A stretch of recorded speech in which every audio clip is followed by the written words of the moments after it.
Brian Adams. That's what I think every time I This see is him. the Joe Gaither Show on BamaCentral.com.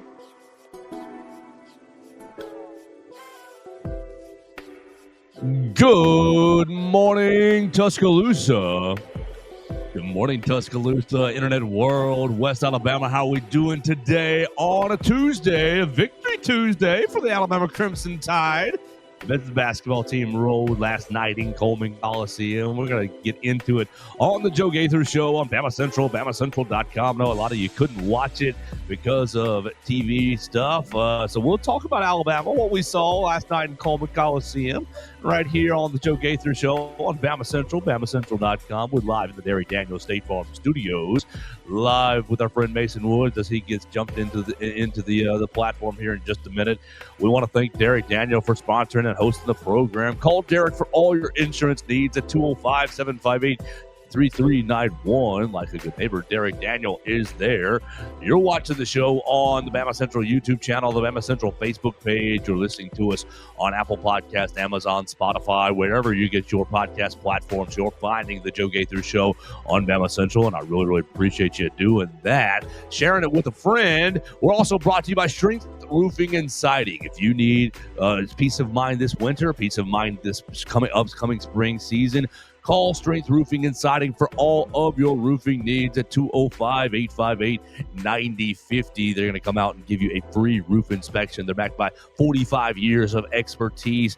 You know, you've heard my man Zach Guffey. Oh, I've been sliding down the wrong slider. You know, my man Zach Guffey's been in the studio several times. He's going to be back in here this week talking about where he's been. Call Zach and his friends at 205-858-9050 for your free roof inspection at Strength Roofing and Siding. Like I said, we're going to have a lot of fun here on the program with Mason Woods. I don't quite see. Did it come into the wrong link? I don't know if I got a link. All right, I sent you the wrong link then. I'm copying, I'm pasting. We're doing this over again. But it's A-OK. Oh, my. I sent the link to someone else right here in the Twitter DMs, and they will laugh at that this morning when they wake up. But that's great. There's the link to you. It should be. We're live with Mason Woods. He's going to jump right in here in just a minute. We're going to talk about Alabama basketball's win last night, as we said.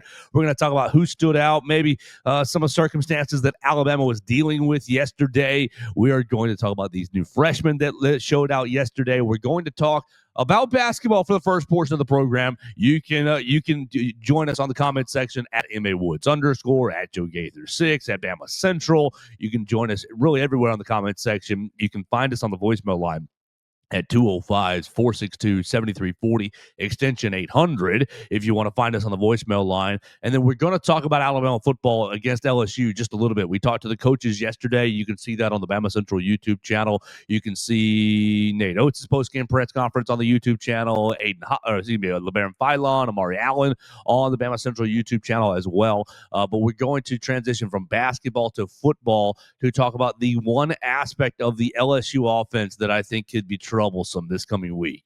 I think that Alabama's going to have good success, going to be in control, but if they get this one thing rolling, if they get this one thing working, it could make for a long night in Bryant-Denny Stadium with our defense chasing all over the place. So we'll talk about what Kane Womack said about that one aspect towards the back end of the program, and we're going to have a lot of fun with our friend and our man Mason Woods, recruiting writer for BamaCentral.com, and Missouri Tigers on SI, Vanderbilt Commodores on SI, Boston College Eagles on SI. Mason Woods, good morning, man. How was your weekend? How are we feeling? Weekend was good. Had a nice Saturday. To be honest, didn't watch as much football as I probably should have, but that's okay. Spent some time with the wife doing some things, or running around doing some fun stuff, and then Sunday just kind of sat around, red zone on, Titans on one screen, red zone on the other, watching all these high school. How many times did Titans and red zone cross over? In the first quarter, a couple. Had two real nice plays: pick six, punt return, touchdown. Chimera DK. He looks to be the real deal at punt returner, which I can appreciate. Seems to be a pretty solid receiver too. I don't think they have a wide receiver one on that team as of now, but I think they've got maybe a few decent, 2 and 3 guys. So tighten up. Yeah, that's about all I can take away from that game. That's the okay. offense is pretty atrocious. Cam Ward continues to not look that good.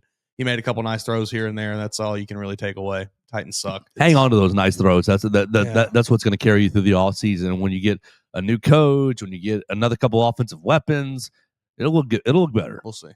They're projected to have the most cap room yet again. There you go. You know what that netted them last time? Calvin Ridley and L'Jarius Sneed. Yeah. They both suck. Roll Tide. They Calvin both barely Ridley. played.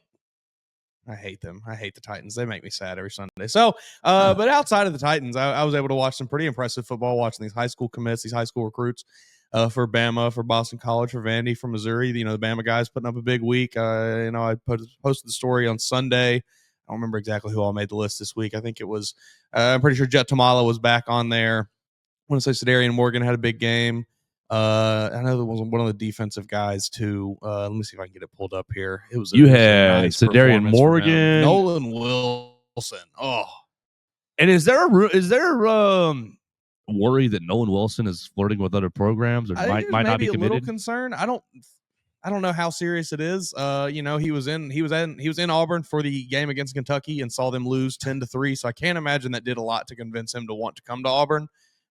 Coincide that with them firing their head coach and the program just kind of generally being in a state of the barn is burning at this moment. I don't know that it's necessarily helped his case with the Tigers there. And there was the barn is burning.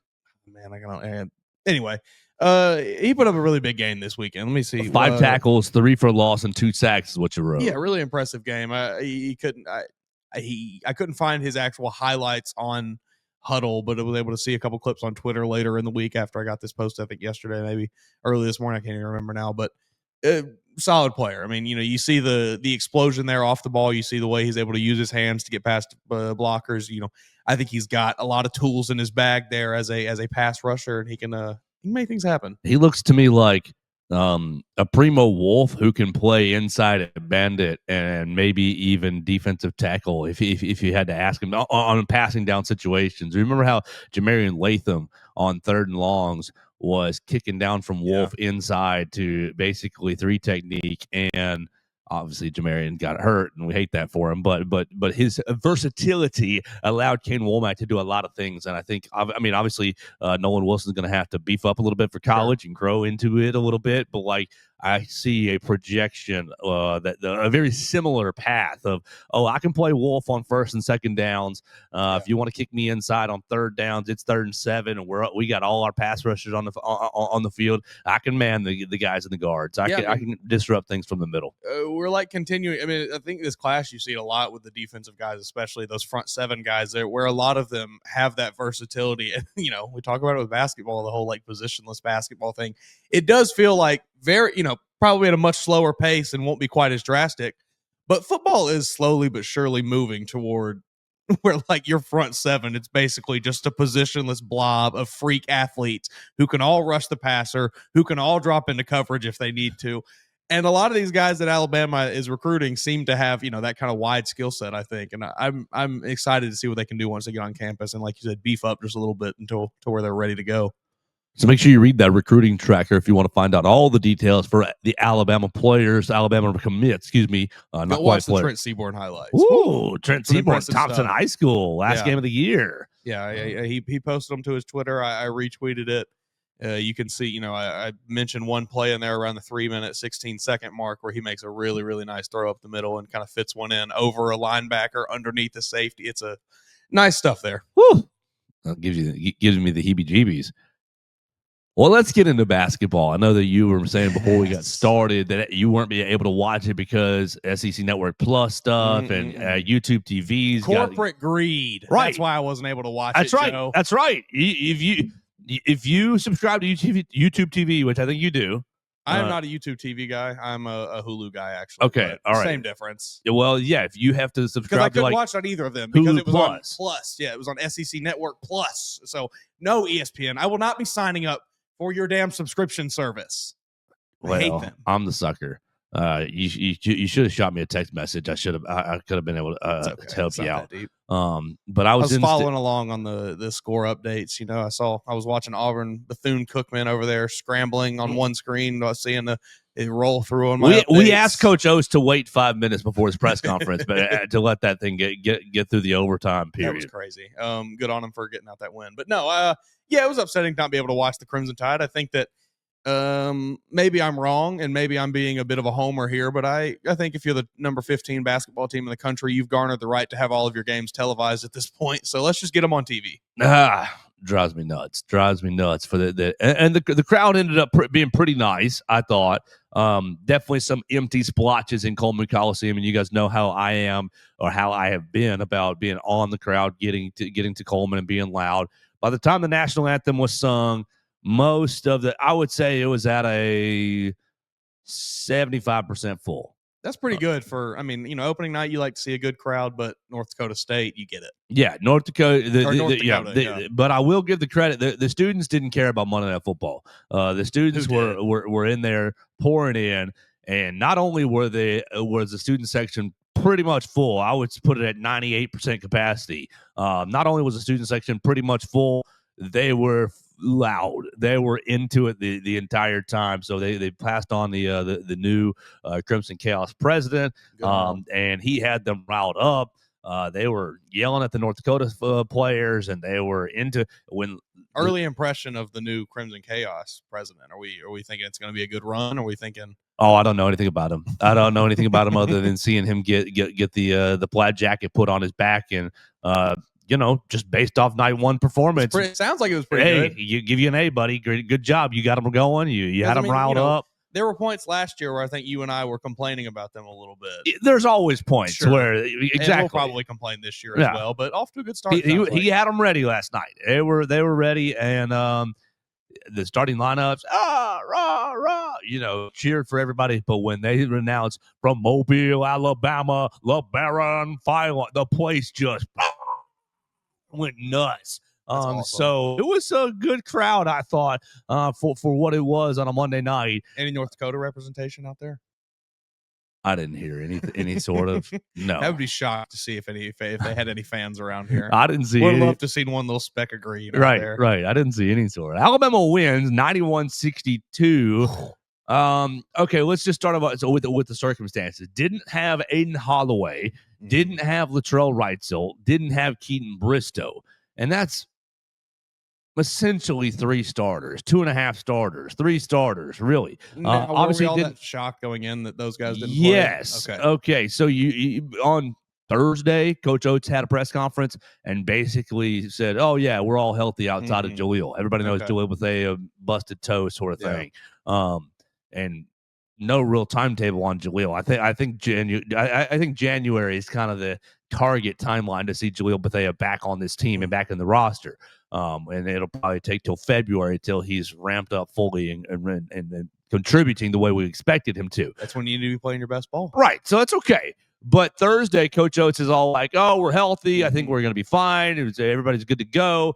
And then they come out for warm-ups. Latrell's in sweats, Aiden Holloway's in sweats, and Keaton Bristow's in sweats. And Keaton Bristow's in sweats with a big old ankle boot on him. Aiden Holloway's in sweats with a wrist brace. And we couldn't really see what was going on with Latrell. So my first thought was, Latrell's Achilles didn't respond very well to the Furman game. He got minutes in the Furman scrimmage last Sunday, and that was my first thought. They're being precautious, and I thought, well, duh, you should be precautious. Well, it comes out later. Oats told CTSN, Chris Stewart and Brian Pasnick that Latrell's Achilles is fine. He said Latrell injured his finger in the Furman game, jammed a finger, mashed a finger, something silly, and then aggravated again over the weekend. So he's off. All right. He said his Achilles is fine. Okay. He's still, because they said Thursday he's on a minutes restriction. And then I guess from Thursday to yesterday, rebanged his finger or something like that. Pause. Then we had Aiden Holloway. He is apparently dealing with a wrist injury that re-flared up over the weekend. Is day to day. Coach called all 3 of these guys day to day. Did he then have a wrist thing last season, or am I making that up? I don't remember, but maybe he could have. My memory's not perfect. Yeah, I don't remember. Sorry. And then Keaton Bristow dealing with some sort of ankle foot situation. This is something we've known about for a little, or at least had an inkling of, right? I Or did am I, not. again, making that up? I feel like I remember hearing something about Keaton Bristow maybe having an issue, but again, Yeah, I don't did know. not. Everything runs together now. But perhaps I'm not gonna say that you're wrong. Let's see. Let's see, find the quote. Holloway wrist flared up. Right, so graduate Bristow.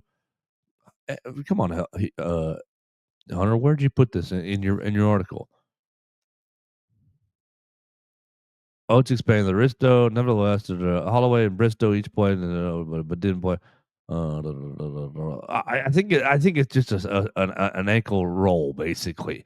I don't think I don't think Sounds it's like three very minor injuries. right. All right, so that's the point. Three minor injuries kept them out last night, and so what did it mean for Alabama? Well, you're pretty daggone limited at who's playing point guard without Aiden Holloway and without really backup point guard, backup point guard / starting shooting guard Latrell Wrightsell.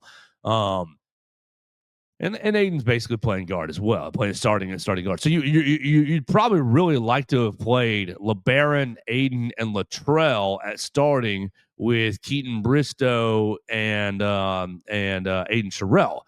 Keaton or Taylor Boboa in and out, basically 1-for-1 swap at the 4, with Aiden Sherrill at the 5.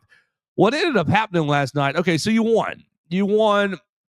You got out to a good start. You shot in the first half pretty good beyond the arc. I think it was 7 of 16, 7 of 16 from the 3-point line. Great. But then second half, you were 1 of 11 from beyond the arc. The offense got a little junky after about the 8, 9, 10-minute mark in the first half. You ended up with no turnovers. The first turnover for Bama came at like 7 minutes left 7-8 minutes left in the first half. Ended with 15 turnovers on the night. So to me, you asked more of Amari Allen. Amari probably going to be a dog on this team. Really, really, really fun player to watch last night, and was kind of highly touted. And Coach Oates was like, "Oh, he's surprising us in summer camp a little bit." London Jemison and Davion Hannah also getting a lot of run. That dunk. Davion Hannah down the baseline. Man, I didn't get to watch the game, but I saw that clip. Yeah, I was impressed with the 3 freshmen for sure. And Houston Millett, Coach Oates could not say enough nice things about him in the postgame press conference. Basically called him the example for the whole team. He was talking about offensive rebounding and saying, he got half the offensive rebounds that we had. The guys just need to study Houston Millett's tape. And he said he goes so hard that he's got to tap himself out, and he pulls him out and he says, "Okay, you ready to go back in?" He goes back in. He has to go hard until he taps himself out.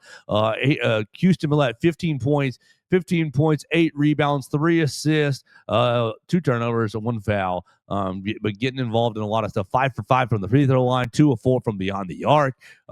Give me a team of just Houston Millett's, we'll go far. Yes, you will. I mean, the effort that he plays with, and I'm in the right place at the right time, and just kind of that. The connector, right? So you have 2 really got good, 2 or 3 really good players. You got the guy in the middle that connects everything together, the sinew there, the glue guy, right? I think that Houston, oh dear Lord, please keep him healthy the whole year, please.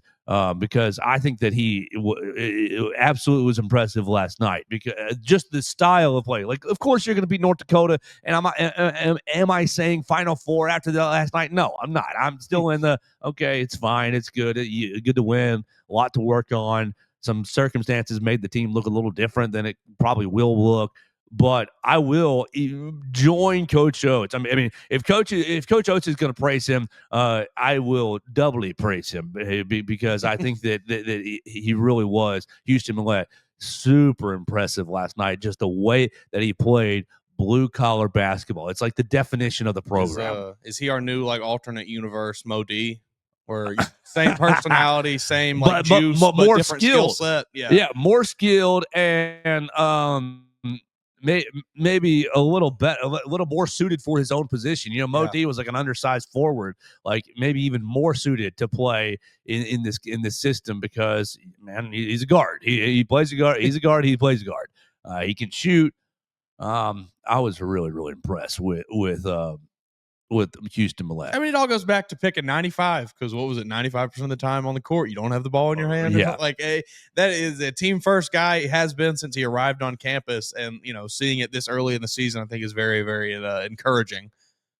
Yeah, so I was thrilled with Houston's play last night, and all of his minutes were highly enjoyable to watch. I thought he represented the uniform extremely well. And so it was a good game, but you struggle with some turnovers at the end. I didn't really love, you out rebounded them 46-26, but I also honestly didn't really love the effort on the glass. Just on the whole, Aiden Sherrill, 5 rebounds? Is that what I have? 4 rebounds for Aiden Sherrill. Yeah. You had Noah Williamson that got into the action, and Noah was impressive in spurts. 4 rebounds for Noah Williamson. Taylor Boboen, 3 rebounds. 3 rebounds. So that's your forwards. Collins Onyeka gets in there for 6 minutes, gets 5 rebounds, and I like Collins. All right, Collins is going to be my man crush the whole year, just because massive enforcer, massive man who looks like, man, if you ever get it, then you're going to be just a problem for other teams. With his size, struggled to secure the basketball when contested. Did get 5 rebounds, but struggled to secure the I mean, he's 17. He should be a high school senior. Yeah. That was my complaint with Collins. Still fairly new to basketball, as far as I know. In the right position, in decent positions, but just okay when people were swiping at the ball, when other older college players were swiping at the ball, struggled to keep it secured. But still 5 rebounds. I didn't love the rebounding. We'll just say that on the day when your leading rebounder is Houston Millett and he plays 20 minutes. Come on, guys, can we not get? Or excuse me, he played 28 minutes. He played more than I just said. He played 28 minutes. It's Aiden Sherrill that played 20 minutes. Noah Williamson played 14, and Onyeka played 6. So you're really going with like this weirder lineup because you don't have Keaton Bristow. Taylor Boboen was 18. Coach Oats was ripping Taylor Boboen apart on the sideline. You probably couldn't see it for those who were watching, but they were pulling him out after defensive mistakes. He got backdoor cutted on like the second or third possession of the game, and it's like out. And he was living in Taylor Boboen's rear end.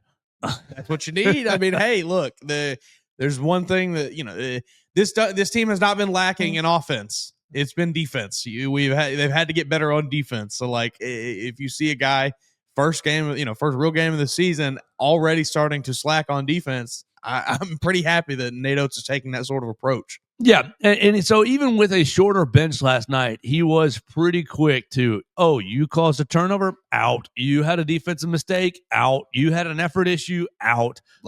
Everything else was just, yeah, man, it's the Nate Oats offense, run and gun, baby. Let's get to the hoop. Like that was the only part that when LeBaron was out of the game, you got a bit junky in the half-court offense. I mean, that's to be expected when, like you said, you're missing Aiden Holloway, you're missing Jalil Bethea still. So, like, I get that. Right. And so missing Reitzel as well. They ran pretty well. 24 fast break points. I thought that they got up and down the floor pretty well when they had opportunities. 44 points in the paint. They attacked the basket pretty well, I thought. Let's see, our basket totals 19 of 25. 19 of 25 at the basket, layups and dunks. So pretty good right there. Just 1.2 points per possession, solid. Really solid. But I also just thought North Dakota, not a good basketball team. Yeah. Exactly. Did it feel like Alabama? Because I think we saw this at points last season where they'd play up to their competition, they'd play down to competition, and it's like, was there a sense of, okay, the team realizes the situation they're in and they're not necessarily trying like they know they should because they know they don't have to?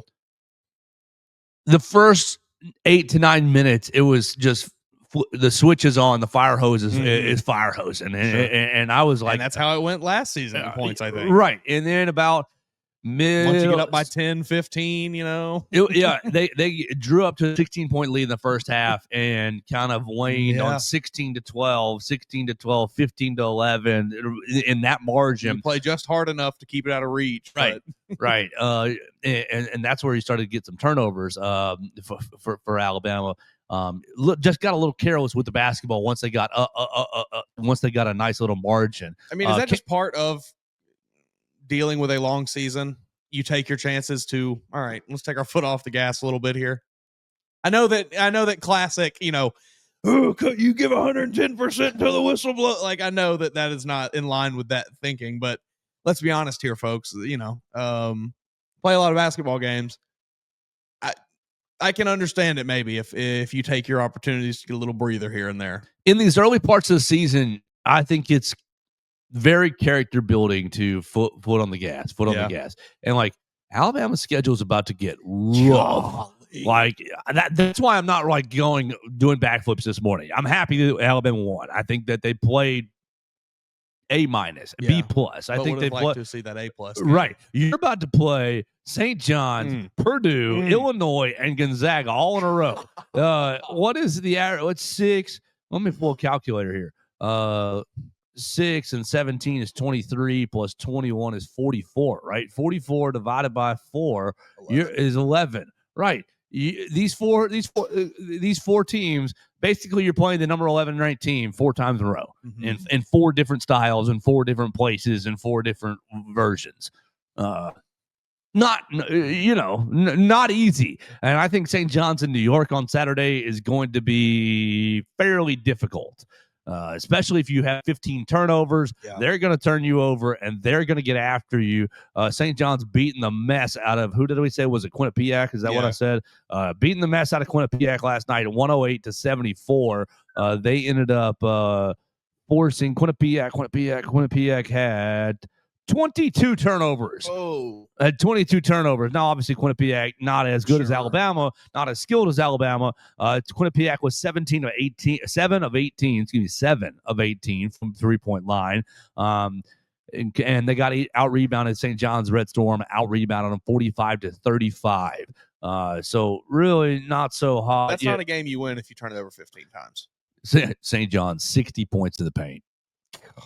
60 points in the paint. So, like, if you're thin up front, if you're thin up front, it's going to be a problem on Saturday. Aiden Sherrill, I think played about a C+ in my opinion. We were sitting over here yesterday with Theo, and I said, okay, double, 12 points, 10 rebounds, something along those lines. 14 points, 11 rebounds. A guy like him should be getting. Yes, and to go into halftime without a rebound was a little upsetting to me. We're still seeing some of the same, because I think last year our biggest gripe with him was it just never looked like he was quite ready to be playing at this level. Coordination. He never really was up to speed. Yes. We're continuing to see that this season. That's what I saw last night. Just a little coordination issues, a little like baby deer action. Too big for his own, too big for his own body. Like no, defensively, he protected the rim. 4 blocks last night. And you ended up holding North Dakota. What was there at the rim stats? 14 of 26. So like you made him miss at the rim a handful of different times. I do think that he protected the rim fairly decently. But I'm not giving him more than a B+ for him last night would be a generous grade. I think C+ is probably about right.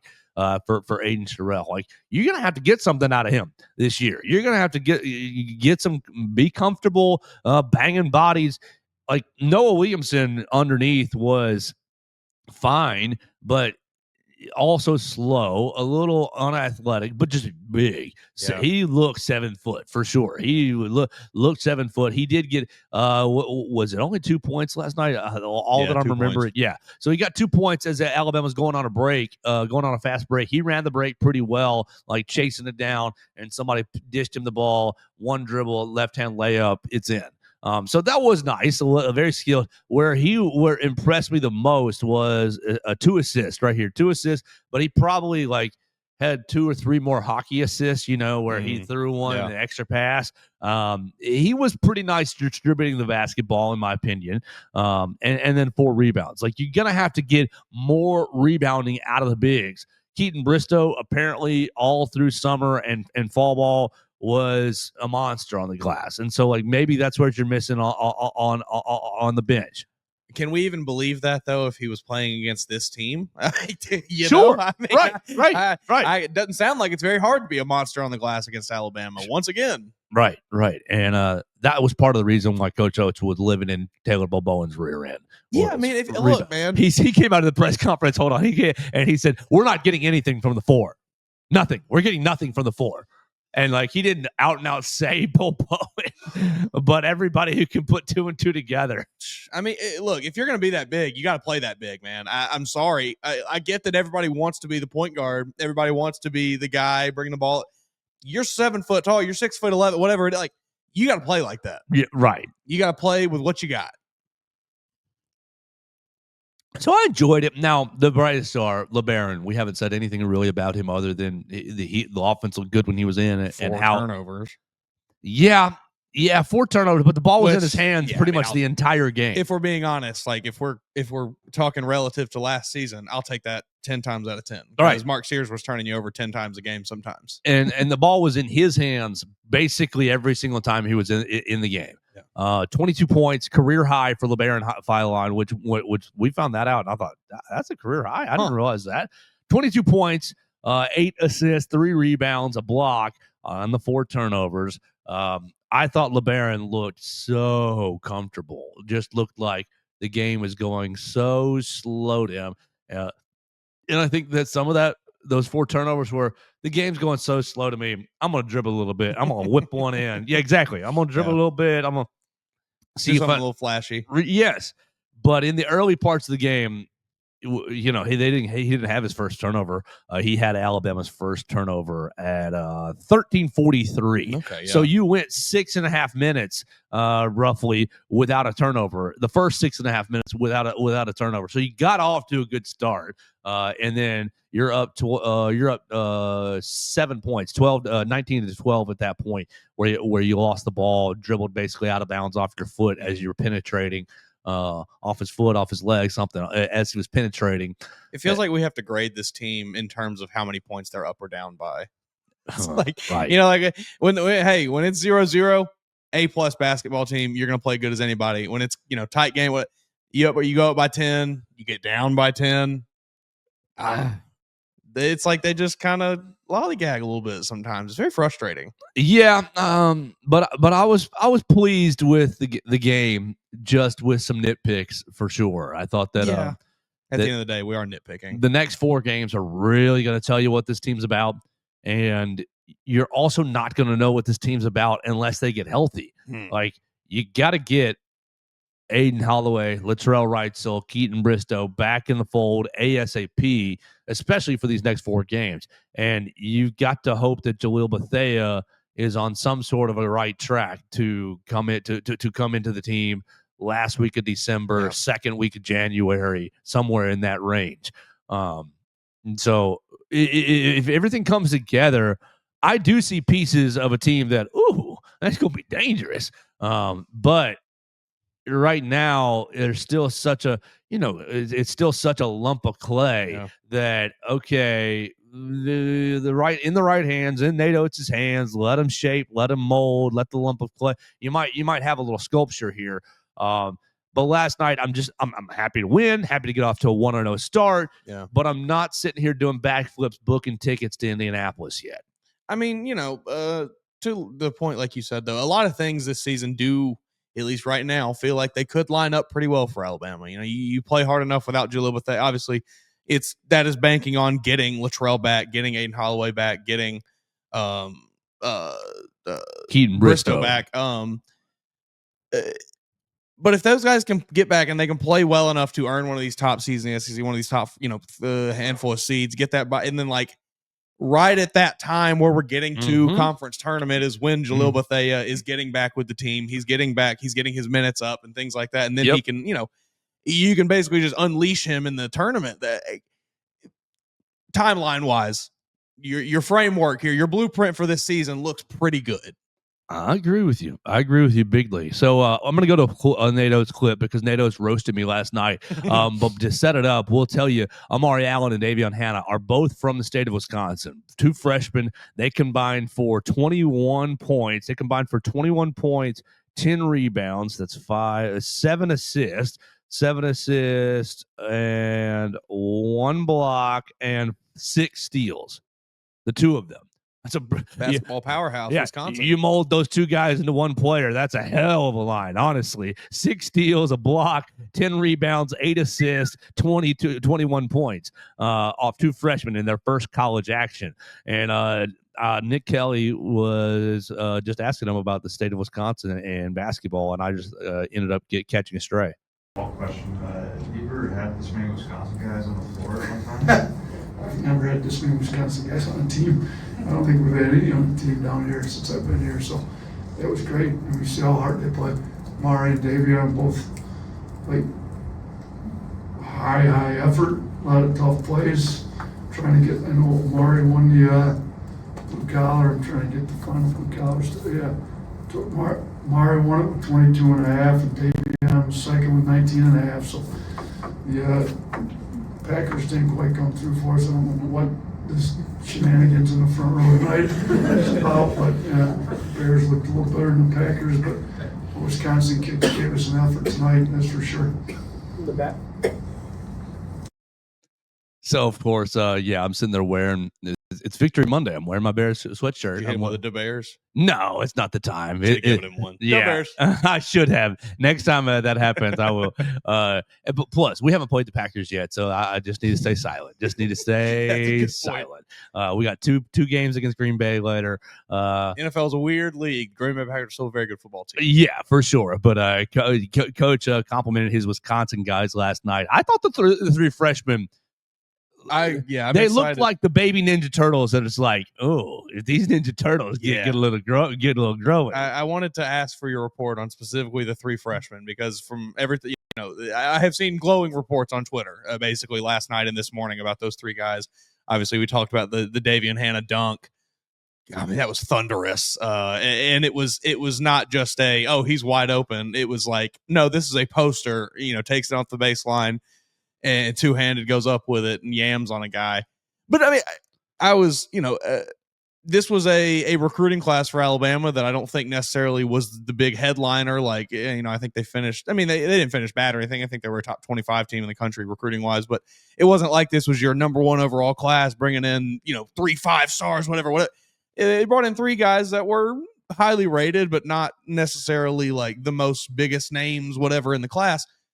But to see them have this much impact this early, I think is very encouraging. And it leads me to believe that you maybe have a lot of depth on this basketball team. Yeah. They look like 3 quintessential Nate Oats, I made you in a lab, 6'8", 6'8", 6'6", right? They're all basically, they're not quite forwards, but they're not exactly guards either. Basketball. Right, exactly. And I thought they shot the ball pretty well. What are their final shooting numbers? Amari Allen was 2 of 6 from behind the line. Davion Hanna, 0 of 2. Okay, London Jemison, 1 of 6. Right. So you were 3 of 12, 3 of 14 from beyond the arc. I didn't hate it, honestly. It's just getting used to a college arena, right? And I don't think that that was the other thing that you're 8 of 27 on the whole game, but I don't think that they were just jacking up threes. It was okay. This 3 is in the rhythm of the offense. I'm taking it, right? Ball's kicked to you. You need to take that shot. Yeah. So I thought that was good. One thing, how about this? Free throws, 21 of 27. That's pretty nice. 77% is pretty good. Obviously, you wanted that 80 or 82, but we can work with that. Right. When you're taking that many, 27, and you walk away with 21 of them, you should be pretty happy with that. I mean, that's been an issue in different years for Nate Oats' team. Some years great, some years not so good. So you're starting off. I mean, all of this is just one data point. This whole game is just one data point, and so like you got to take it for what it is. One data point, I think, is about a B plus. About a okay. We can. There's room to grow here, but pretty good baseline to start with. Yeah, so a lot of fun last night in Coleman Coliseum. We will be following Alabama's matchup against St. John's on Saturday. Saturday is a stupidly huge day where you have Alabama St. John's at 11 a.m. and you've got Alabama LSU football at 7:30. Is that right? At 6:30. 6:30. Sorry, I'm not on Eastern time. At 6:30. So 11 a.m. basketball, 6:30 football. Get your honey-do list done through the week. And you know, I don't know. Send the kids to go on a play date. Basically, it would be my strategy if I had any children. But it's going to be a massive, massive day here in Tuscaloosa. You got any more basketball thoughts before I flip it over to football? I mean, just looking at I'm looking at the lineup here from last night. I mean, you got 9 guys that I think could feasibly all of the 9 guys that played a fair amount of minutes down to Collins on Onyedika was about 6 minutes. They're like all of those guys I think are decent enough, are good enough to be in a rotation this year. And then you think about the guys that are injured as well. I'm just I wonder who's going to kind of be the guys that get cut down. I'm sure it'll be these freshmen. I would imagine that, I don't think Amari Allen will be playing 30 minutes a game a whole season, but if he's good enough, I just wonder who's going to get their minutes cut down on, because it's going to have to be some of these guys. We're not going to see a 13-man rotation this year. No. What it's going to be, Collins is going to be the first one to get cut these 6 minutes. Which I hate, because like you said, I didn't watch it, but it seems like his minutes, as few and far, as few as they were very valuable. Valuable, but they came in the end of the first half and the end of the second, towards the tail end of the second half. Yeah, checks in with 30 seconds left in the first half. Right, okay. And then then gets checked back in 8 minutes left in the second half. Okay. So a lot of the 6 minutes is, hey, we're up by 20. Let's give you some run. Let's get you comfortable. And I liked him, but I think raw. Yes, I think he's going to be a player that you just spoon feed minutes. Here's your 3 minutes. Oh, you did okay with those 3 minutes. We'll give you 3 more minutes tomorrow, the next night. 3 more minutes the next night. How about 4 minutes the next night? And just like, ideally, by the time you get to tournament time, it's, we can ask you to sprinkle in 7 minutes across the course of so that I can yell at Aiden Sherrill or yell at, somebody. Yeah. I think that's going to be his max future. It's probably about 7-8 minutes sprinkled throughout a game. This game was all just, okay, we got this thing in hand. Right. Go get your legs loose a little bit. I mean, it's a good problem to have, Yeah, for sure. So good start for Alabama. We'll pay attention to the Crimson Tide. I think they got a press conference again on Friday before they head out to New York. And so we will be there for BamaCentral.com. I don't usually wear my Bear stuff on Friday, Coach, so you're safe. Let's transition to football real quick, because we need to start really honing in on this LSU game. And we're going to be having Zach Nagy join us on Thursday at 8:45 to talk about the LSU Tigers. You heard from Zach Nagy, LSU Tigers on SI in the summertime. So we are very, very grateful that he's going to come back and join us to preview this LSU season in the summertime. Remember, he was talking 10-2. Oh, a lot of people were, and no, not slamming Zach at all. A lot of people were, and he was basically saying it's got to be 10-2 or Brian Kelly's fired. Well, Brian Kelly's fired, so he nailed it exactly. We'll bring Zach back on Thursday to talk about the LSU Tigers. I think there's one aspect of the LSU offense that could give Alabama a lot of fits, and we'll talk about it right after this break. First, we want to tell you about our friends Strength Roofing and Siding. They're backed by 45 years of expertise, tens of thousands of roof installs, and over 400 five-star customer reviews across the entire company. Strength Roofing and Siding offers our customers the highest quality materials, fast install times, and market-leading extended warranties. Our Tuscaloosa local roofing experts provide expert residential roof replacement and comprehensive repair service for homeowners across the greater Tuscaloosa area. Call 205-858-9050 today for your free roof inspection. When severe weather strikes, your roof is your home's first line of defense. Storms with high winds, heavy rain, and hail, they can cause serious damage. It's It's not always visible from the ground, and you're not always looking at your roof when you're sitting in your living room. So make sure you call them today at 205-858-9050. Zach Guffey and his team, they'll get up on your roof. They'll check your roof out, let you know, oh, this roof's got 10 years left on it, got 5 years left on it. Oh, you got a trouble spot right here we should take care of. Or, unfortunately, you should probably replace the whole roof. And if that's the case, they'll work with your insurance company to make sure that the process goes well for you. Call them, Strength Roofing and Siding, 205-858-9050. All right, Mason Woods, how are we feeling about this LSU game? We didn't talk much about it last week. We talked about LSU's coaching situation a good bit. We said that it's probably going to be a spicier game now with Frank Wilson in charge, and Tigers get the mojo back, trying to become the Bayou Bengals again. How you feeling on a Tuesday as we are, 4 or 5 days away from kickoff? Yeah, I mean, I'd first off like to say that, to my knowledge, I was correct about this LSU team, and if anybody can pull some receipts to say otherwise, I challenge you to. But I knew going into this season this team was going to be disappointing, and disappointing they have been. However, the biggest thing that concerns me going into this game is simply that they fired Brian Kelly and that this team has a bit of juice about them. I think that program has lacked the typical Tiger. LSU aura that we associate with the Bayou Bengals, like you just said. Hold that Tiger, don't let them go. They haven't had any of that since Brian Kelly got hired. I don't think I've seen one clip of the band play a neck in 4 years.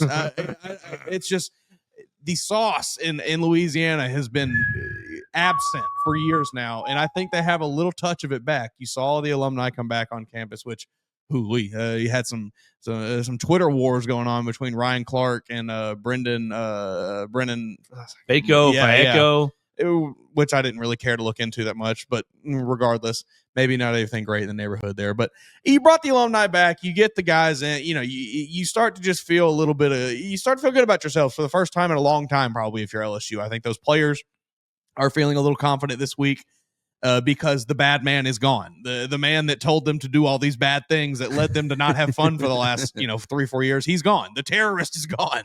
What the invader? What did the coach? I mean, Frank Will basically referred to him. Referred to Brian Kelly as the Japanese Imperial Army. What? Like the bad man is no longer in Baton Rouge. So yeah, that is the biggest thing that concerns me with this team. I do not think it's really anything that they've put on the field. They obviously have skill. They obviously have all the 5 stars and things like LSU is going to always have.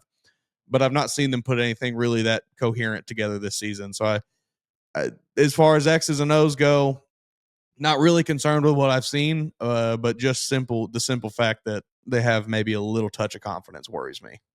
Yeah, not far. I'm not far away from you. At 5-3, they've definitely got consistency issues, especially consistency issues along the offensive line, and really an offensive execution.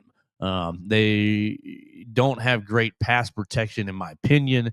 Really struggle to replace the guys they lost last year. But their skill position, as you said, are really, really talented. Barry and Brown, Aaron Anderson, Xavier Thomas.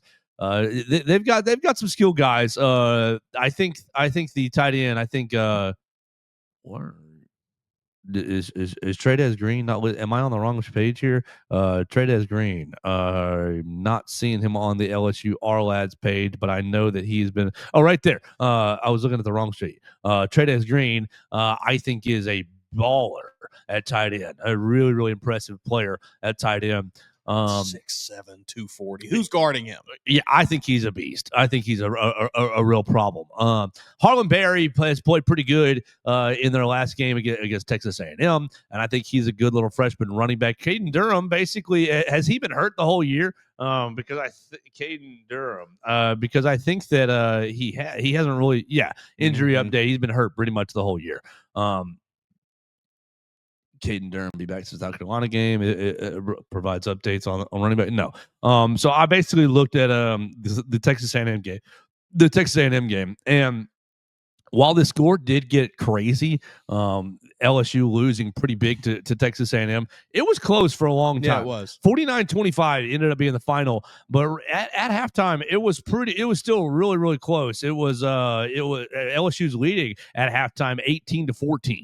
Yeah, things kind of snowballed a little bit in the second half there. Yeah, bigly.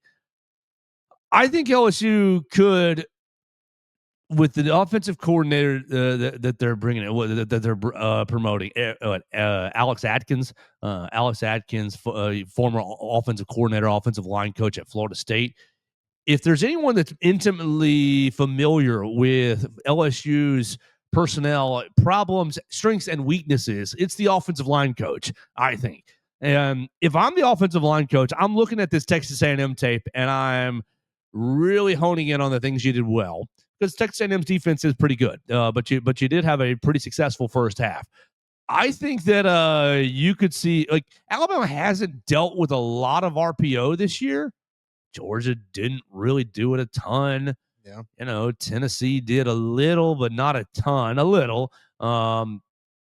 Like, nobody that Alabama has faced this year has just leaned on the RPO. Florida State used it a couple times just to really keep you mixed up. Used it effectively. I think that LSU has a real chance to just put their arm rest down on the RPO and just say, hey, man, you better play sound defense, because we're going to spread you out. They're going to make you play light boxes because our athletes are so good on the outside.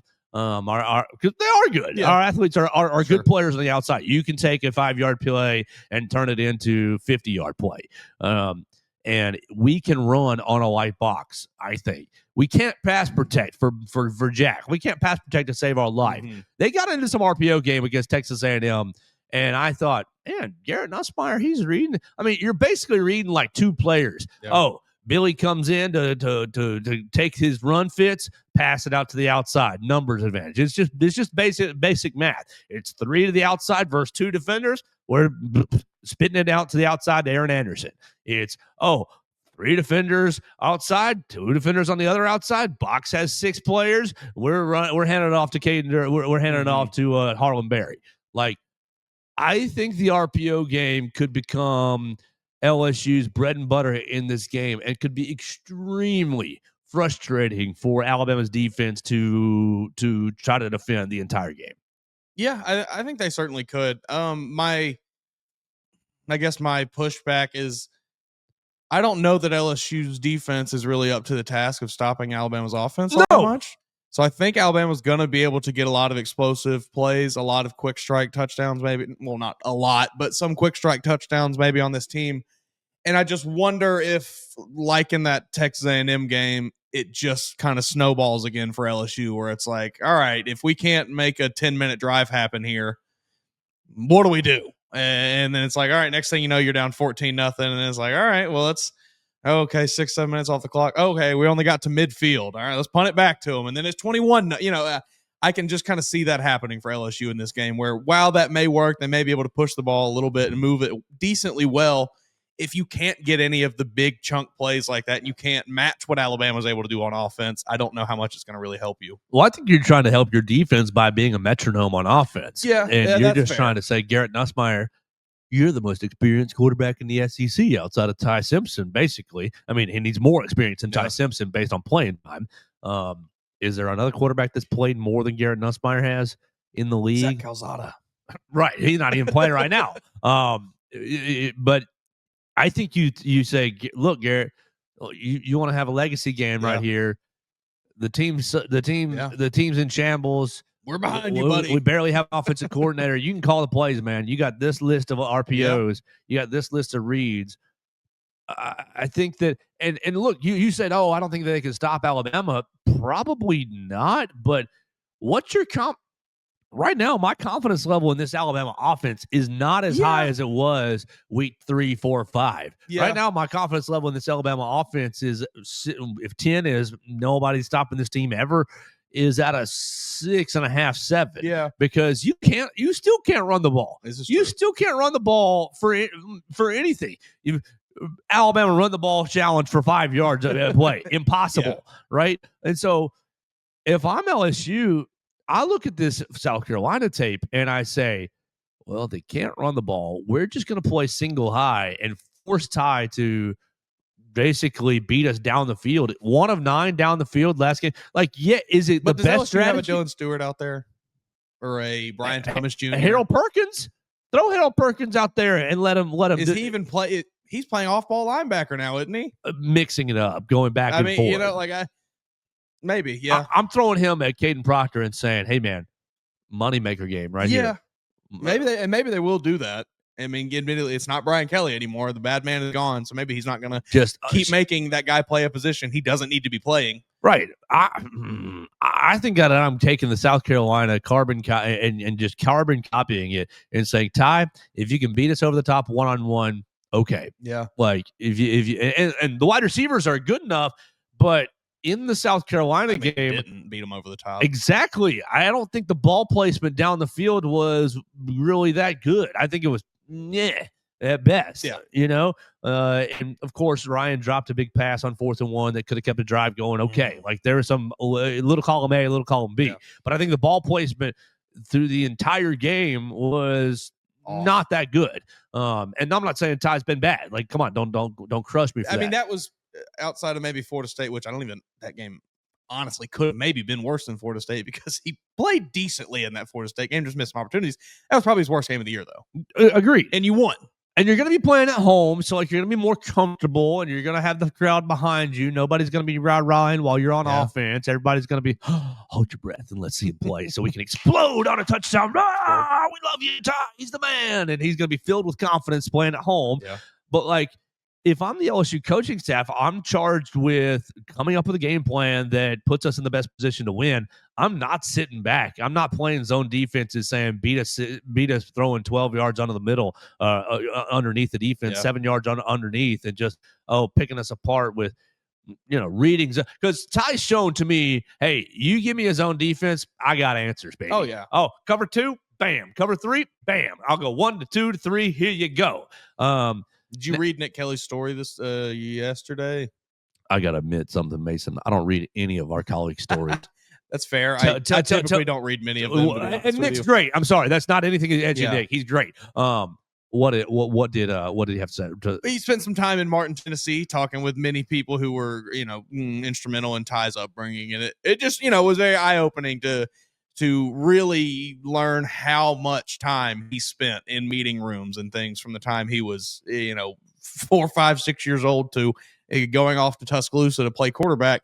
Like, if anybody knows football, it's Ty Simpson. Mm-hmm. Like, he knows, like you just said, exactly anything you throw at him, he knows, okay, well, this is what I'm supposed to do against that, because he has spent, thousands of hours in a meeting room with guys who were way above his level at that point, but he's the guy in there asking questions and queries and, wondering, okay, well, if he does that, what? It was a neat story. So, if anybody does want to go check it out, feel free to.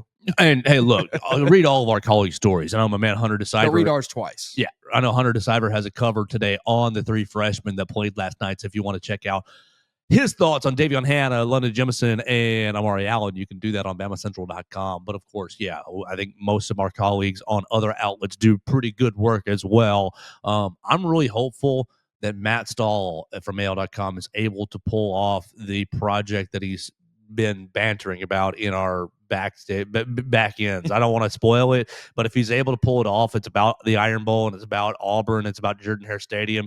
I think it'd be fascinating to read. So most of our colleagues do good work, and Nick obviously spent his bye week working, where I spent my bye week relaxing. So give him some credit and give him some of your time right there. But so going back to LSU, I think I play cover 1. Yeah. Cover 1 rat the entire game. You're playing a free safety over the top, trying to cover some of the things over the top. You're playing a second safety or a linebacker in the hole to kind of just clean up what you can. Everybody else is manned up, and you say, Ty, if you can beat us over the top, you can. We're not letting you run the ball still because you can't run the ball. We're not going to give you an advantage you haven't proven that you've earned. And we're coming after this offensive line. And so I'm not concerned to the point where I think Alabama's going to lose, but I am definitely concerned to where I think, this game could be pretty hairy. this game could be pretty hairy in some certain situations. I mean, I think it could certainly look a lot like last week or 2 weeks ago, I guess. Let me hit you with Kane Womack's thoughts on the RPO right here at yesterday's press conference. Coach, what are you seeing Garrett Nussmeier, and particularly how difficult is it to defend him in the RPO game with what they've been doing lately? Yeah, I think you hit the nail on the head in terms of like how efficient they are in the RPO game.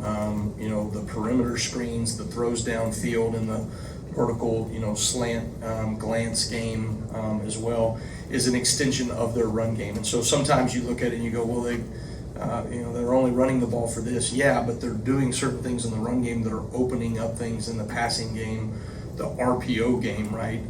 And so, those are things that he is navigating them really well. He's making really good decisions in terms of handing the run off or throwing the RPO based off of the numbers that he's seeing in the box or the rotations and leverages that he's seeing right now. And he, you can tell he's very confident in knowing where to go with the ball, and that's allowing them to be pretty efficient offensively. All right. Thank you, Coach. Okay, thanks, guys. Roll Tide. Roll Tide, Coach Womack. Thanks for your answer. Yeah, I mean, it leads me to believe that they have also recognized that, hey, this is how they could beat us. And so I do think that South Carolina, while they did not win that game, they gave the rest of the SEC maybe a little bit of a blueprint of like, hey, here's how you can give Alabama some fits. Until you can run the dang ball, Ryan Grubb. They just got to flex on some people. What a terror. That's all they have to do, Joe. They just have to flex on some people in the run game. It's that simple. I hate it. That made me so angry when I read that story. Yes. Shut up, man. Like, shut up and do it. Like, shut up. Show me on the football field. Yeah, we just got to do it. You got a metric ton of total weight across your front five offensive linemen. Probably do it. Actually flex on some people. Yeah, no, I really didn't like that quote when I read that story. I mean, we got to be done with inside zone. And I hate that because if I were a coach, that would be like one of my favorite staples. Hey, inside zone them to death. We're going to punch you in the face. But it's not. Whether you've got to do it twice a game to make them think that you're going to do it 5 more times, which is probably what you're going to have to do. You got to start pen and pulling. You got to start toss sweep. Like you've got to start counter. You need to run power. Like do something. I don't know. But the problem is like you call power and you have penetration on the backside and boom, it ends your play. Yeah. Or you. I mean, you call pin and pull like you did against South Carolina, and Dillard Stewart undercuts the pin and is in the backfield before the pin even happens, and everybody can pull around him. Yeah. And it's like the athleticism on the offensive line is dog water, and so it's just like, oh, please, can we fit? Hey, Ryan Grubb, did you hear that answer from Kane Womack about extensions of the running game? Can we just RPO these people to death, please? If they're going to be in the box and they're going to get penetration, then can we just hit Jeremy Bernard and Josh Cuevas on some screen passes, on some swing passes? And can we, what can we do? That might be the way you have to do it. Kane Womack kind of said it in his answer. Like, it becomes an extension of the run game. And we've talked about it with this Alabama team in the early weeks of the year, especially I think it was that Georgia win where, like, you didn't it wasn't eye-popping rushing numbers, but like you got rushing yards without necessarily turning around and handing the ball off. You got those plays that were an extension of your run game where the plays to Jeremy Bernard and things like that. So like Alabama can do some of those as well. I think Ty Simpson is absolutely skilled enough, probably more skilled to run that type of option than Garrett Nussmeier or offense than Garrett Nussmeier. I sure hope that John Gruden got animated about the run game. And I hope that, Coach, what you're doing is not working. I hope he called him soft.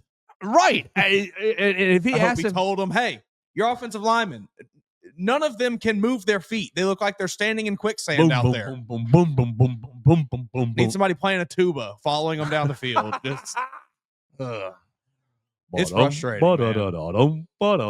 Because like we heard all this, it felt like they hyped up this, well, they're so big, Caden Brock, 6'7", 360. And it's like, they've been fine in pass pro. Fine. That's exactly what you would expect from someone who's dedicated their whole offseason to just getting larger. It's like you are good at pass pro because you don't have to be active. You can be reactive. You just step back and wait to see what the defender does. Catch them. When you get in the run game, Stonewall. you can't beat anybody to a point.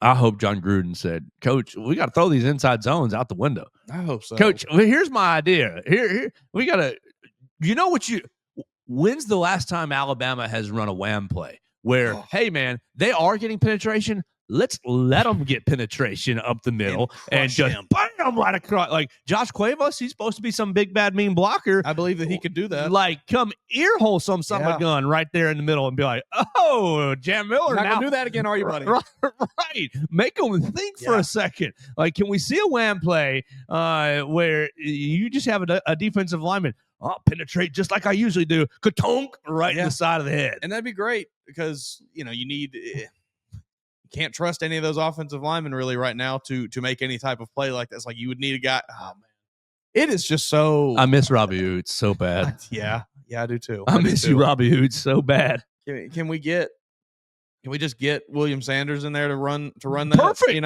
Perfect. Can we just throw him out there? Get him an 83 Brookwood jersey. Panthers. Let's go. Stick him out there. Let's go, William Sanders. I'd love that. Absolutely. They have to do something to shake it up.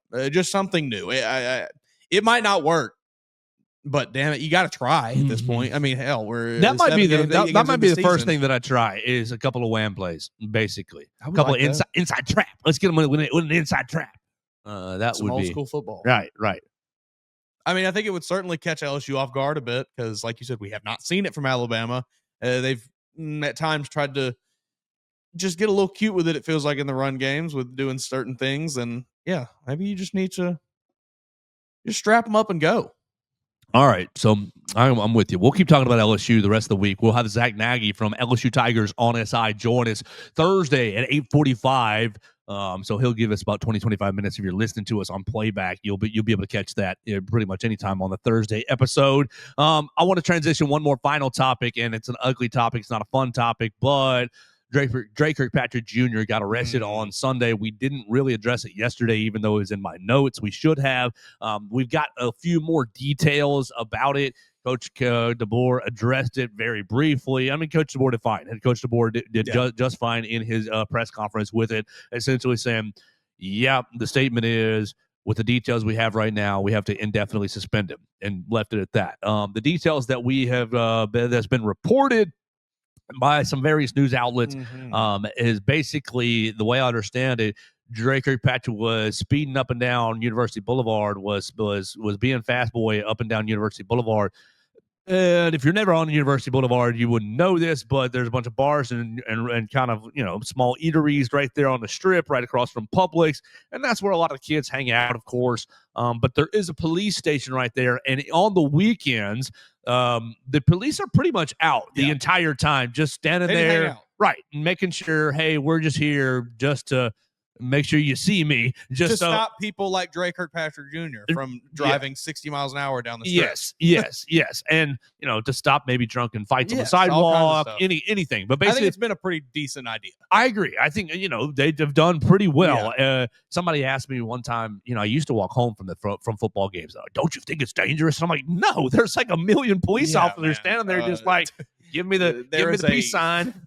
A 10-mile radius around the stadium, and there's cops on every corner. Right, basically. and they just give me the peace sign as I walk by. Hey, head nod. Well, Drake Kirkpatrick Jr. reportedly was going real fast, and some police officers kind of stepped into the road and gave him the whoa. And he slowed down enough to have their police officers' hands on the hood to be like, hey, man. And I think they were going to stop him and get him out of the car and, this, that, and the other, follow the process at that point. But Drake Kirkpatrick Jr. stepped on the accelerator, and I'll say, thankfully, it sounds like both whoever the police officers were not run over. Yeah. Like, that could have been an even worse situation for you, Drake Kirkpatrick Jr., and for the police officers, of course. Yeah. But it sounds like the report is the police officers were able to step each side off of the vehicle, and he fled away. And the police officers were got a runner. And when you're a football player, you're recognizable. And I would imagine He was driving a pretty expensive car as well. Yes, I was imagining the vehicle is recognizable as well. And so the police officer said, or the report said that this is someone I've dealt with before, Drake Kirkpatrick Jr.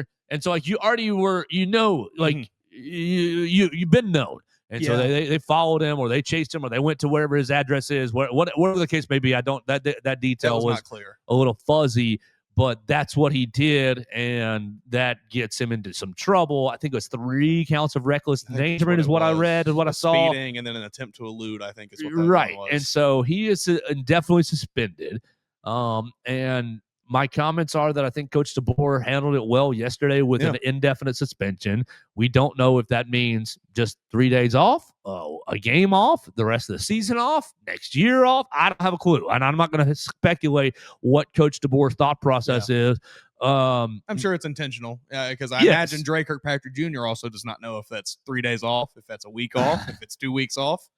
You've got to be making better decisions. Yeah, look, it just objectively speaking, like this was a very stupid thing to do. I get, people speed, whatever. Like, sure, whatever.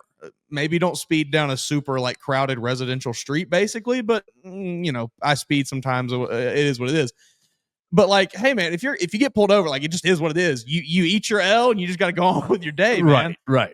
It was like you said, it was kind of unclear in the reporting. It seemed like he was able to successfully evade the initial stop and then was caught back up with later. Yes. So I don't know, what his reason was for evading or anything. I'm not going to speculate, but it's just like nothing, no reason that you had for evading was worth it. It's just like you're an Alabama football player in Tuscaloosa, Alabama. I'm not going to sit here and say that they get preferential treatment by the police. We can work something out. But come on, buddy. You know who you are and you know where you are. Right. You can take your there's ticket. A pretty decent chance you're going to get cut a little bit of slack. You can take your ticket or take your arrest. They may be okay. Process you quickly and court case later on. Whatever. It's just an objectively stupid thing to do. Disappointing, but young guys learn lessons, and Drake Kirk, this is your chance to learn a lesson. I don't believe that this is any sort of indictment on these kids shouldn't be having all this money to drive these fast cars. Like you guys have been driving Chargers 70 miles an hour down University Boulevard for 20 years. Yeah, I don't think that either. But just a chance for Drake Kirkpatrick Jr. to learn a lesson here. I cannot imagine the conversation with his father was very pleasant. Yeah, I can't either. I can't. Either. I think that the consequence. Coach Saban's talked to him. I was just thinking that in my head. I wonder if Drake Kirk hit. Hey, Coach, can you give my son a call? I bet they had a conversation. I bet you if he hasn't yet, there will be one. Sometime this one. What the hell are you doing? Make investments in your future. Yeah, that sort of thing. Because it's just there's no way around it. This was not really even a gray area. It was just really dumb to do what he did in this situation. Right. If the reporting is to be believed, which. Looks like it is. There's a chance that the police officers have their hands on their hood. They come to your window. Slow down, son.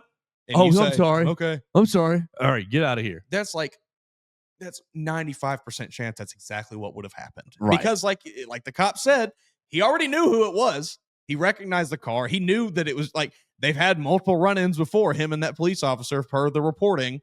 It's he knew exactly who it was when he saw his car approaching at a fast rate of speed.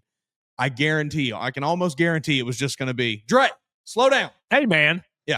You're going to hurt yourself or someone else. Sorry, sir. And go on with his day. You get, a half mile down University. You can kick it back up to 70 miles an hour if you want to, buddy. You're out of sight. Well, we just needed to address that because we take the good with the bad here, and that was some bad for the Alabama football team. I just don't understand why on University, of all street, there's so many other places. I've lived in Tuscaloosa a pretty decent amount of time now. I hear the people at night street racing. They don't do it on the most crowded streets. They do it in pretty good spots where there's not a lot of people walking around. Go there. I'm sorry, I'll expose myself, but the best place to go fast in this town is Jack Warner Boulevard. Seriously, if you want to go fast, get out there and take yourself from Crescent Ridge Road all the way down to Greensboro. You ain't gonna see a soul. Woo, you can burn it down right there. Honestly, It's ridiculous. I have driven to it's that spot. I'm sorry, I'll just expose myself even further. It's that spot, or it is Laurel and Wallace from the McDonald's down to Skyland Boulevard. Yeah, those are the two spots that hey, you want to burn it down. And I'll tell you this: I have gotten pulled over. This is maybe 8-9 years ago. I got pulled over on that spot, coming over the hill on the way to Skyland Boulevard, going maybe 90, and blue lights, and I pulled into the Lowe's parking lot, and I just sat there like, yeah, you got me. The Arby's. I pulled in the Arby's, eat that L, man. and it's just like, oh, those blue lights are probably for me. Yeah, you just got to eat them. So you got to eat it sometimes. It is what it is. Like you lose. Sometimes you lose in life. Yeah. So you're not going to get yourself out of that situation. Yeah. There's nothing that There's nothing that running is going. It's not like the cops is going to see you run and then say, "Oh man, oh darn it, what did you think was going to happen?" They got away. Oh yeah. So I did not get moral away. of the story is we're not going to stop any of them from driving fast. I think we can all agree. So just do it in better places, please. Right, and you still might get caught, and you still need to have your consequences. Yeah. All right, let's limit the chances, folks. We are done for the day, Mason. Unless you got anything else. They got that nice NASCAR deal. What was that little NASCAR collab they did a couple? They ought years to have ago? some simulator. Why don't they just let them get on let them take it up to Talladega and get on the open track? That'd be sweet. That'd be awesome. That's the next perk for the football facility is to put a simulator in the. Yeah, there you go. Just have it bouncing them around. That's what all those Coleman concession prices will go to. Mercy. I ate before the game and I ate after the game. That was a good idea. I look, I know it's beyond just the athletic administration, but they certainly have a huge part in it. Well, it's our vendors set the price. Well, that's weird because they're cheap a lot of other places, and they have the same products. I wonder, Mason Woods, if the concession prices were a la Mercedes-Benz Superdome in Atlanta, if the 75% capacity that we saw last night would have gotten to 100 if you can get a $4 hot dog and a $3 drink instead of a whatever it was $6, $7, $8 hot dog and a $10 drink. $10 drink. I remember when those were, I think, $6.99. Oh, like souvenir Coke. Like, I'm sorry, I've got friends with young children. There ain't no way I'd take my young child who'd be, Dad, I want some candy. Dad, I want a hot dog. Close tonight. Dad, Sorry, Dad, I want a pretzel. Like, no, you can't do it. You can't do it. It's impossible. Yeah. Of course, we're sitting at home in the living room and watching it on SEC Plus. Yeah, I mean, that's a perfect point. If you want more people to come to these games, just make them a touch more affordable. Sure, it's not. You don't have to. And I understand completely slash prices. The alcohol is the alcohol. Okay, that's kind of a separate $20 for a beer. I don't care. That's kind of a separate category, right? Yeah. The people that are going to drink alcohol are just going to drink alcohol. But like yesterday, you had a double feature. You had Alabama women at 4, men at 7. If you stayed for both games, you got hungry and you had dinner. We got out of there. I left at 10:40, after work. So the game probably ended at 9:45 roughly. Honey, we're hitting the drive-through for 20% cheaper than the Coleman Coliseum concessions. Yeah, it's crazy. It has really gotten absurd. Popcorn $8.30 for a small. It's absurd. Nuts. Should be ashamed of themselves, honestly. Yes, it's a problem. That's a problem, and because we're not in New York, folks. We are in Las Vegas pricing. We're in Tuscaloosa, Alabama. I don't have the statistics in front of me, but the medium income here in this town is not the highest.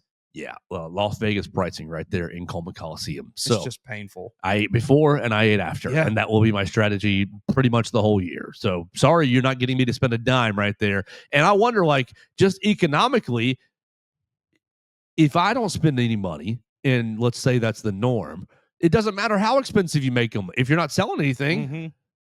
Yeah, you'll sell infinitely more hot dogs at $3 a piece than you will at $7 I tell you what, you sell a $3 hot dog, I'm buying 4 of them. I really am. I'm buying 4, and I'm fat boy sitting in my chair. I'm enjoying myself. I'm going, whether I'm in media section just typing away, or I'm sitting in the stands going Roll Tide. I'm eating 4 hot dogs, and I'm just fat boy. Yeah, it's ridiculous. But I'm choosing not to at the current rate. I imagine many people are doing the same. We should see if we can get a poll out and see how many people will be refusing to subject themselves to those concession prices this year. Whew. It's nuts. So we're going to have a big week, and it continues today on the Bama Central YouTube channel with Alabama football players hitting us at about 11:15, 11:30. We'll be talking to most of the captains is what I heard. So hopefully it'll be Ty Simpson. It'll be maybe Parker Brailsford, Deontay Lawson, and the like. Maybe we get a wild card. Come on, Alex Thompson. Give us a wild card. Give us somebody we haven't talked to lately or at all Alex this year. Asparov. Well, we talked to the punter last week. We talked to Blake Dowd did you last get- oh, week. that's right. So Yeah, we ain't Blake getting we ain't getting the backup You did punter. get Blake Dowd last week. Right, That's right. Can we get who do I want? Can we get give me William Sanders would be great. We haven't really heard from him this year. Give me Edric Hill would be great. Ooh, Give me yeah. James Smith Yeah. would be great. We've heard from Justin Jefferson, Nikai Hill Green, Deontay Lawson. Can we get a Draker decent Patrick fit. Jr.? I don't think so. I think he's on the bench at the moment. Give me Zay Mincy. Oh, that'd be fun. Give me Dijon Lee would be amazing. We haven't had Dijon Lee at all this Will they year. give us any freshmen? No, I mean Yeah. that was the rule at the beginning of the year. Is a freshman had to be cleared. Well, it's been about Hey, time. man, We he's need not to be a freshman anymore. right. We should be clearing Dijon Lee. So we'll see who we get to talk to later on in the day. You'll be able to find that on the Bama Central YouTube channel. You'll be able to see all the written work on Bama Central, BamaCentral.com, Alabama Crimson Tide on SI. Mason, anything else you got today? No, stay tuned. I'm sure I'll have a recruiting story later today. I believe Alabama was named in somebody's top 5, top 6 last night. And My top 20 teams right now. My top 20 teams are Alabama, every team in the Yes, SEC, and every basically. Big Ten team that's worth a darn. Yeah, but stay tuned to Alabama Crimson Tide on SI. You'll see the story up there today. There we go. You follow Mason Woods at MAWoods_ on the Twitter machine. I'm at Joe Gaither 6. We're all at Bama Central. We're sponsored by Strength Roofing and Siding. Call them at 205-858-9050 for your free roof inspection. Call Derek Daniel for all your insurance needs, home, life, auto insurance needs. 205-758-3391. Leave us a voicemail if you're so inclined. Your voice will be on the show at 205-462-7340, extension 800. And we will talk to you tomorrow right here on the Joe Gaither Show on Bama Central, BamaCentral.com. Thanks for joining us on today's edition of the Joe Gaither Show on Bama Central. Keep up with Joe on all his social media pages at Joe Gaither 6. Subscribe, rate, and review the show on Spotify and Apple Podcasts, and be sure to read us daily at BamaCentral.com.